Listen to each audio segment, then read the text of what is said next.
আসন্ন ষষ্ঠ উপজেলা পরিষদের প্রথম পর্যায়ের নির্বাচনে কাজীপুর উপজেলায় চেয়ারম্যান পদে টানা তৃতীয়বারের মতো নির্বাচিত হয়ে হ্যাট্রিক করতে পারেন কাজীপুর উপজেলার বর্তমান চেয়ারম্যান ও উপজেলা আওয়ামী লীগের সাধারণ সম্পাদক খলিলুর রহমান সিরাজী। বিস্তারিত দেখুন সিরাজগঞ্জ জেলা প্রতিনিধি আশরাফুল ইসলাম জয়ের প্রতিবেদনে। সিরাজগঞ্জ জেলা নির্বাচন অফিস সূত্রে জানা যায়, আগামী ৮ মে প্রথম ধাপে কাজীপুরে ইভিএম পদ্ধতির মাধ্যমে নির্বাচন অনুষ্ঠিত হবে।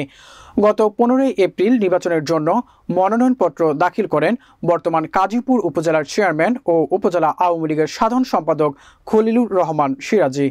উপজেলা আওয়ামী লীগের সাবেক সাধারণ সম্পাদক ও গান্দাইল ইউনিয়ন পরিষদের সাবেক চেয়ারম্যান আশরাফুল আলম এবং উপজেলা পরিষদের সাবেক চেয়ারম্যান বীর মুক্তিযোদ্ধা আবুল কালাম আজাদ আজ 17 এপ্রিল সকালে প্রার্থিতা চূড়ান্ত করেন সিরাজগঞ্জ জেলা নির্বাচন অফিসার মোহাম্মদ শহীদুল ইসলাম। আগামী 23 এপ্রিল প্রার্থীদের প্রতীক বরাদ্দ দেওয়া হবে। আসনটিতে কোনো হেভি ওয়েট প্রার্থী না থাকায় টানা তৃতীয়বারের মতো ক্ষমতায় আসতে যাচ্ছে খলিলুর রহমান সিরাজী। গাজীপুর উপজেলা আওয়ামী লীগের বর্তমান সাধারণ সম্পাদক আমি।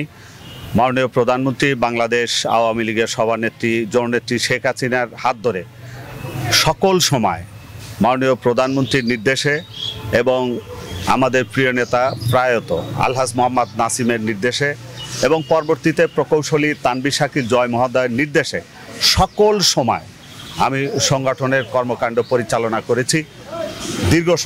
দীর্ঘ প্রায় 40 বছর ছাত্রলীগ থেকে শুরু করে বর্তমান সময় পর্যন্ত আমি বিগত 5 বছর উপজেলা পরিষদের চেয়ারম্যানের দায়িত্ব পালন করেছি। আমাদের প্রিয় নেতা আলহাজ মোহাম্মদ নাসিম এবং প্রকৌশলী তানভীর শাকির জয় তার সকল ভালোবাসা দিয়ে আমাকে এই দায়িত্বটি দিয়েছিলেন। আমি সেই দায়িত্ব শতভাগ সততার সাথে, নিষ্ঠার সাথে এবং মাননীয় প্রধানমন্ত্রী জননেত্রী শেখ হাসিনার নির্দেশে আমি সকল কর্মকাণ্ড পরিচালনা করেছি।